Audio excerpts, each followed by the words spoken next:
Just set it up like that.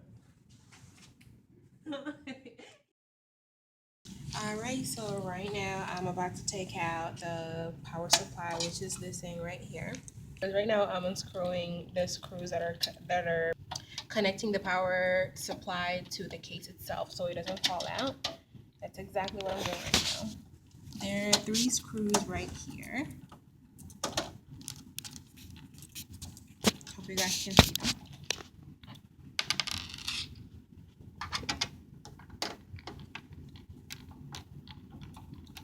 And basically what the power supply does, it converts the AC current to a DC current, which is basically alternating current to direct current. Right here there is a latch that is securing the power cord to the case, and I'm about to lift this power latch so this latch, so that it can come out. Again, I have to tilt it a little bit so it can come out. There you go. Okay, and I'm about to unplug this. I don't know if you guys can see it right there. I am pulling this power, making sure I don't scratch anything. Okay, and here is the power supply, and this is what it looks like. It has its own fan right here. Alright, and this is where you plug it in and plug it to the wall. Okay, so right now I am taking out the heatsink. Basically what the heatsink does is that it takes out all the heat that is coming off of the CPU and kind of cools it down. And on top of it is the fan. And I'll show you how it looks like when I take it out.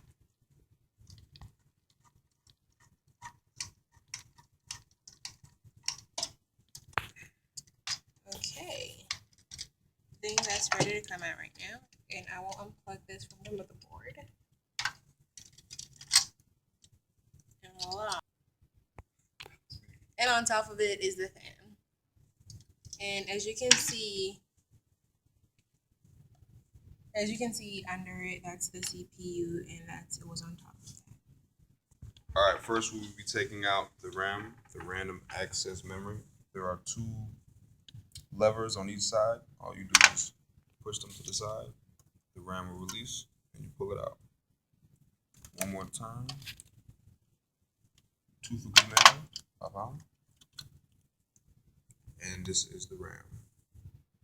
Side A, side B. Next, I will be disconnecting the optical drive. For this particular model of desktop, you must first remove the faceplate. Once the faceplate is removed, this lever right here will help you release the optical drive. It slides clean out. This is the front. This is where the SATA cable and power outlets are. And the optical drive is in place CDs and DVDs. Lastly, I will be disconnecting the SATA cables. The cables that connect the motherboard to the optical drive and the hard drive. They are what process the information between which so that you can use the optical drive and the hard drive. So I'll be explaining the pieces of the motherboard. This entire green looking thing here is your motherboard. It contains all of the pieces that all the little tiny chips that you need for your computer to operate correctly. I will be explaining the CPU. The CPU is the processing unit for the computer. It processes all information, and it thinks in only binary code. It processes all information, input, output of the computer, so it tells things what to do and how to do it. This here is the CMOS battery. This is used to supply power to the BIOS chip to ensure that the BIOS chip is always able to activate so that you can boot the computer from the BIOS chip if you have to. And I believe this here is the BIOS chip right next to it. It needs to be in close proximity so that it will be able to supply energy to it. This here is your video card slot, which will be used for your video card, any kind of video card adapters that you want to plug into this to increase your computer's video capabilities. And these 2 here are your PCI card slots, which are used for any other extenders to your computer, any other adapters for your computer, such as video or sound or anything of the sort. And that's your motherboard.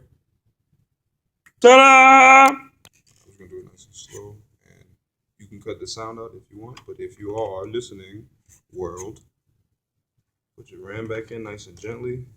A nice little tug will have it back into position. You hear that click? Sounds beautiful. I think next, Just covered the whole screen. the SATA cables will go into the blue and black slots. The shorter SATA cable for the hard drive, the longer for the optical drive, since it is farther. Optical drive.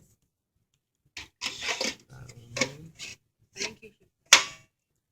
When reconnecting the power supply, just make sure everything is aligned. The screws need to be aligned. You need to make sure you put back everything you took off. The main power cords need to go back into place one by one. They wrap all the way around.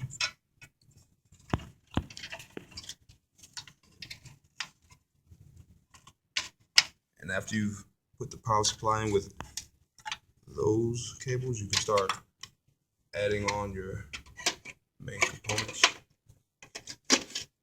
Optical drive, the power cord from the power supply for the optical drive, the SATA cable, hard drive. The click is beautiful. And why not put the faceplate on? Lastly, we will finish off by reconnecting the power supply by screwing it in, the 3 screws in the back.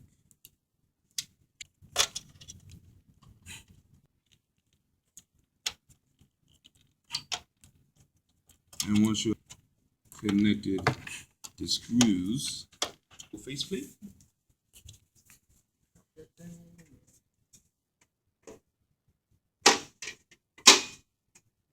Go surf the internet.